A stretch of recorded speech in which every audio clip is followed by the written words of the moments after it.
All right, so in this section of the video, I want to talk to you about utilizing some techniques. So not only are the other things that we talked about previously valid, but we also want to let's isolate some groups of muscles and actually talk about them. So today we're going to talk about focusing on the diaphragm, the soft palate, the larynx, and also vowel placement. And we're going to use this against just a section of a song that we probably all know about. So part of what's prompting this conversation that we're having is that I have a student who wanted to work on this, and this brought up some kind of things that we wanted to, that I thought it might be good to share with you guys about why to take voice lessons. But let's just take a look at this song real quickly for a moment here. So so it's Cher's "Do You Believe in Life After Love?" So whether or not you like the song isn't what's important. The thing that we're going to focus on is the techniques and the choices. This song was actually very big at the time in the sense that this was actually the first representation of auto-tune, and unabashedly so, where it was something that she wasn't hiding. You know, where other people may have not wanted to be forthcoming about it, she was blatantly using it. In today's society, in this world with technology, auto-tuning something is a conversation you do have to have at some point. So let's at least talk about this one section. So I'm going to share my screen so you can see what we're going to concentrate on. So we are going to concentrate on this area.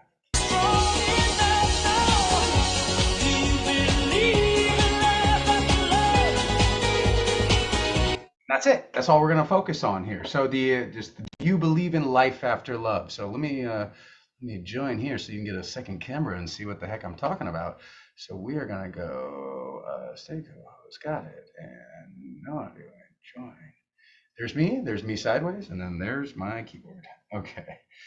All right. So what we're going to talk about is so basically what's happening is the song is starting off with do you believe in life after G sharp minor resolves on the B? And that's it. That's all we're going to concentrate. Just that one section. Now, as far as the vocals are going, the vocals are starting down here on a C sharp 4, and it's going to go, do you believe, and jumping up to a B flat, not a slouching note.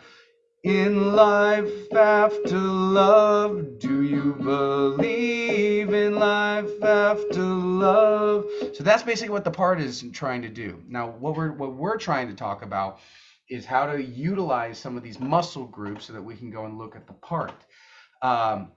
So let's talk about first the diaphragm. The diaphragm, any time, any teacher will be happy to talk to you about it at no end's length. So with that being said, the diaphragm, what is the point of the diaphragm? In a very general way, the diaphragm is we can control airflow with that. There are many other reasons about it, but it allows you to control how fast or how slow air comes out. And the fun part about it is it actually looks like something. You can tell when someone's using their diaphragm. So one of the big things, if you ever see somebody's chest go up when they're singing, that means they're doing a chest breath. That's not a diaphragm breath. Diaphragm breaths look different. They actually, you can see it from a profile perspective. My stomach actually comes out and my chest stays down. So it goes, see that? Not really an attractive kind of thing, but you push out your stomach basically.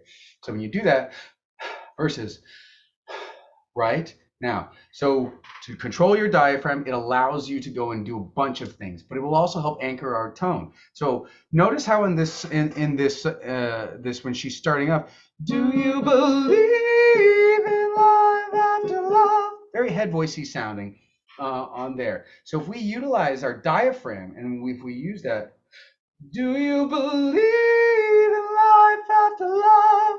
Versus, do you believe in life after love? Do you believe in life after love? Notice how just from where I'm breathing, you can actually tell that there is more of from the diaphragm, there's more of a steadier kind of tone that comes from it. So not only does it affect where you breathe in the sense of like what muscles we use, but we can also actually tonally hear it. The other one was very clear in the chest, but it was also very, very wobbly. Do you believe in life after love? If we were to watch that on a graph, you could actually see wobbles in my pitch when I'm doing that. So that's the kind of thing that we want to realize, that we're jumping up to that B flat And we're trying to do that, but using our diaphragm will help us kind of anchor the tone. Soft palate. Let's talk about that for a second. Soft palate, if you were to take your tongue and put it to the roof of your mouth, go ahead, try that. Put it up like that. You might notice that there's this part of your mouth that actually recoils away from your tongue. That is your soft palate. Your soft palate, as a vocalist, is something we need to be able to control. There's a number of reasons for it, but it actually kind of creates a brighter tone to your voice. And it kind of creates a sparkle to the sound, an airiness, some would say. It also helps you get to a pitch that might be kind of difficult, like a B flat. So with that being said, what we try to do is we try to raise it. Now, if you're having trouble raising it, you can use a fun trick, which is that you could raise your eyebrows. Your eyebrows, this muscle group here is actually attached to the same muscle group that your soft palate is attached to. That's why when people wiggle their ears, imagine I can wiggle my ears, you'll notice maybe their eyebrows moving a little bit. So that's the same muscle group. So if we raise that, I'm going to breathe from here, and if I raise my soft palate so you can see that, do you believe in life after love? That gives you kind of like a little bit of brighter tone. I'll put it down. If I actually grimace a little bit, do you believe in life after love? I'll do it in the middle. Do you believe in life after love? Actually makes a brighter tone because I have a little bit more room to sing by doing that. So I'll come back to the larynx here in a minute. But let's talk about vowel placement. So if we were to look at the way that she is saying this, let's look at this one more time. She is going to...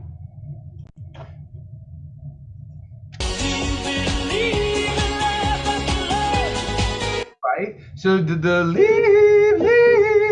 Now notice if we were to say that word believe, just go ahead and say that. So if we say believe versus believe. So she's kind of going, do you believe? If I took that down,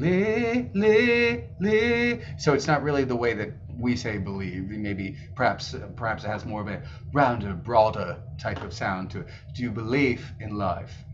Versus do you believe? Do you believe? That's what we would describe this as a hard E kind of tone. Now, the neat thing about this is that this kind of makes it, do you believe? It actually makes it kind of a really clear tone if you try to do that. Now, if we implement some of these ideas we've been talking about, and jumping up again to that B flat, if we said that we're going to use our diaphragm, raise our soft palate, and then we're going to go and get, instead of a leaf, do you believe in life after love? But if we went, do you believe in life after love? Already getting a pretty interesting tone. So again, let's add on one more thing to this. So this is, we're going to call it dumping the larynx, or dropping the larynx, as some people might say. Basically, if you were to hold your hand right here, just gently, not choking, just gently on there, and if you were to go ha ha, go ahead and try that, ha ha, you should feel this muscle group going dum dum like that. That is your larynx. Your larynx is your boom. Whenever you assert yourself like this, if you're saying, guys, I don't feel good about this, this isn't a good idea, that is your larynx going boom, so that we can actually feel that rumble in your chest. For example, if you put your hand here and you go, how are you? Go ahead, like you're worried about somebody. How are you? Like that, versus how are you? How are you? That is my larynx, if that makes sense. That can be utilized at any pitch, no matter what you want it to do.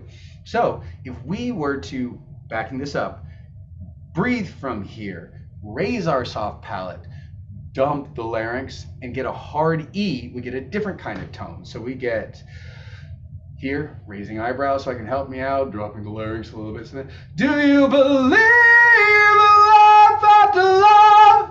We get that sound, which is pretty damn good. I'm going to work backwards so we can hear it. I'm going to take away the larynx. So, do you believe in life after love? I'm going to take away the soft palate. Do you believe in life after love? I'm going to take away the vowel placement. Do you believe in life after love? I'm going to take away the diaphragm. Do you believe in life after love? I'm going to put it back in. So diaphragm.